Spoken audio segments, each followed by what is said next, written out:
Bonjour la classe. Aujourd'hui, nous allons étudier la nouvelle leçon. Thème 3, leçon 2, les mots comme outils, les mots de la navigation. Avant de commencer, regardez le dessin et répondez aux questions suivantes. La scène se passe où? Qu'est-ce que vous voyez sur l'illustration? Trước khi bắt đầu bài mới, các em hãy quan sát tranh và trả lời các câu hỏi sau. Bức tranh diễn ra ở đâu? Và các em thấy gì trong tranh? Cô sẽ cho các em 2 phút để quan sát tranh và trả lời câu hỏi nhé. Alors, dans le dessin, nous voyons que la scène se passe à la mer et il y a 2 bateaux. Ce sont un canot pneumatique et un bateau à voile. Như vậy, trong tranh chúng ta có thể thấy khung cảnh đang diễn ra ở biển và có 2 chiếc tàu, một chiếc tàu phao và một chiếc tàu buồm.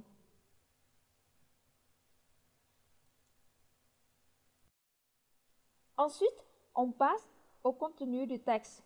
Lisez-vous le texte pendant 2 minutes. Bây giờ chúng ta sẽ chuyển sang nội dung bài text. Các em hãy đọc bài text trong 2 phút.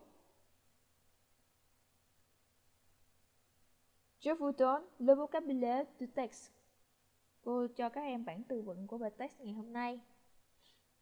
Navigation, canot pneumatique à moteur, bateau à voile, bar, gouvernail, coup de tabac, prêt-tempête, courant, prison, récip, lever l'ancre, jeter l'ancre, hisser la voile, amener la voile, heurter des récifs.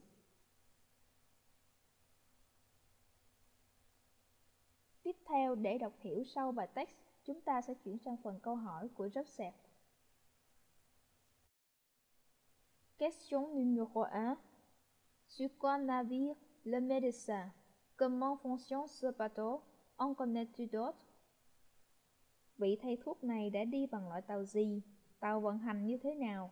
Các em có thể kể thêm một số loại tàu khác mà các em biết không? Question 2. Quels sont les problèmes que rencontre le médecin? Những vấn đề mà vị thầy thuốc này gặp phải khi di chuyển trên tàu là gì? Để trả lời cho các câu hỏi này, chúng ta sẽ đọc lại bài text một lần nữa nhé. On va concentrer sur la première partie du texte. Chúng ta sẽ tập trung vào đoạn đầu của bài text.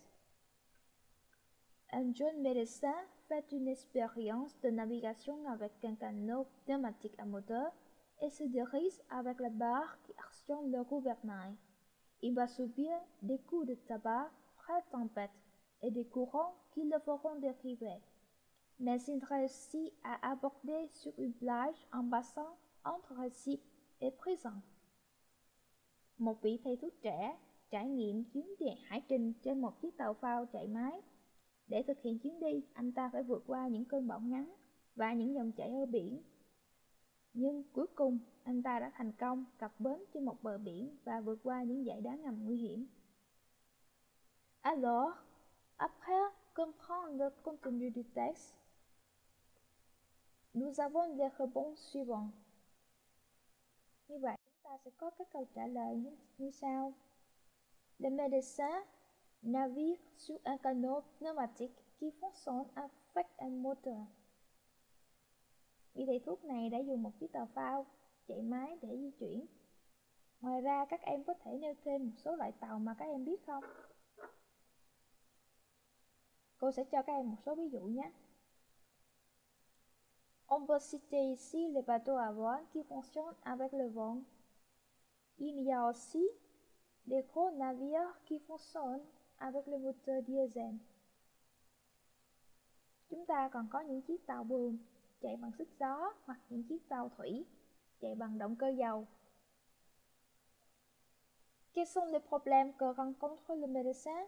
Những vấn đề mà vị thầy thuốc này gặp phải là gì? Il rencontre des coups de tabac et des courants contraires. Anh ta sẽ gặp phải những cơn bão nhỏ trên biển và những dòng chảy ngược chiều. Ensuite, on va passer aux deux autres questions. Question 3. Quelle manœuvre les marins d'un voilier doivent-ils faire au départ puis à l'arrivée? Question 4. Quels sont les dangers que risque de rencontrer le bateau en se rapprochant des côtes?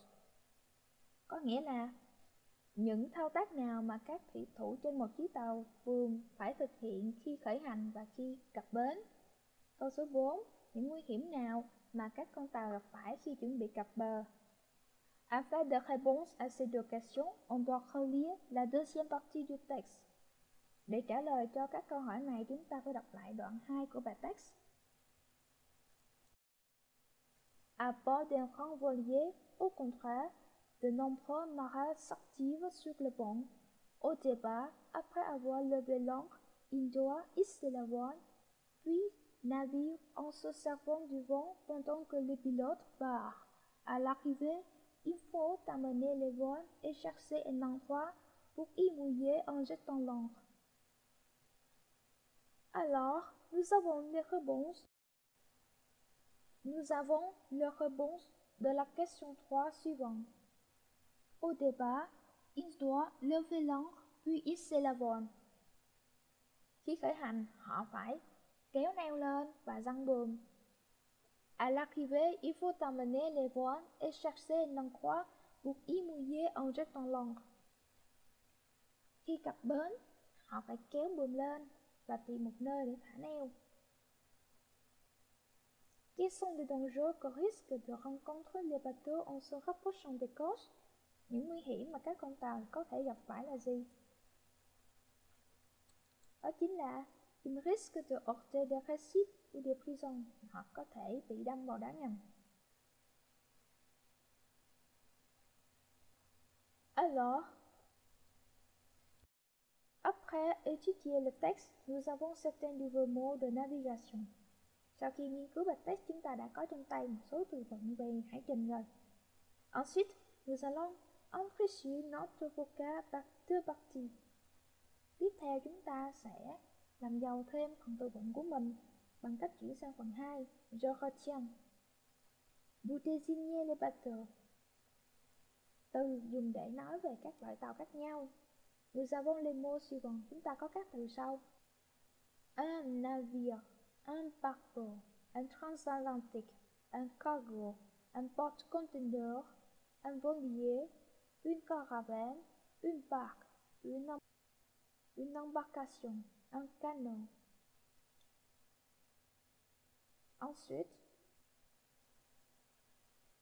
Ensuite, je vous donne un dessin qui illustre les parties d'un bateau. Sau đây cô sẽ cho các em hình minh họa các bộ phận của một chiếc tàu. Le mât, cột buồm chính, le gouvernail et le bord. Cần lái và bánh lái. Le port, mạn tàu. Le bastingage, thành tàu. La voile, cánh buồm. Le pont, con tàu. L'ancre, neo tàu. Tiếp theo là những từ vựng khác về hàng hải. Để chỉ những chuyển động của tàu, chúng ta có naviguer, voguer, rouler, tanguer, dériver, virer de bord, avaler. Để nói về những thao tác trên một chiếc tàu: lever l'ancre, mettre le moteur, piloter, tenir le gouvernail, barrer, hisser le voile, virer de bord, avaler, amener les voiles, mouiller, jeter l'ancre, accoster, aborder. Để nói về những điều kiện thời tiết trên biển: une mer calme, une mer agitée, une tempête, un coup d'abat, des courants, des contre-courants, un vent favorable, un vent défavorable, un récif, un présent. Alors, nous avons fini les leçons ici. Như vậy, bài học của chúng ta đến đây là kết thúc. Sau đây cô sẽ hướng dẫn các em tự học tại nhà. Trước hết, các em hãy xem lại nội dung của mục Je retiens và học các từ mới có trong mục vocabulaire. Các em hãy dùng từ điển tra những từ các em chưa hiểu ở mục Je retiens. Sau đó thực hành bài tập sau, ghi tên các loại tàu dưới đây và sắp xếp chúng theo hai loại bateau traditionnel tức là tàu truyền thống có từ xa xưa. Bateau moderne là những con tàu hiện đại do con người phát minh thời gian gần đây. Cô có một số hình minh họa các loại tàu, các em hãy ghi tên các loại tàu này ở phía dưới sao cho chính xác nhé. Và sau đó các em hãy sắp xếp chúng vào hai cột thích hợp. Các em nên nhớ về tra từ điển các từ chưa hiểu ở mục Zero Trang để có thể theo kịp khi cô giải thích nghĩa ở tiết sau nhé. Như vậy tiết học của chúng ta đến đây là kết thúc. Rất cảm ơn sự chú ý của các em. Chúc các em học tốt.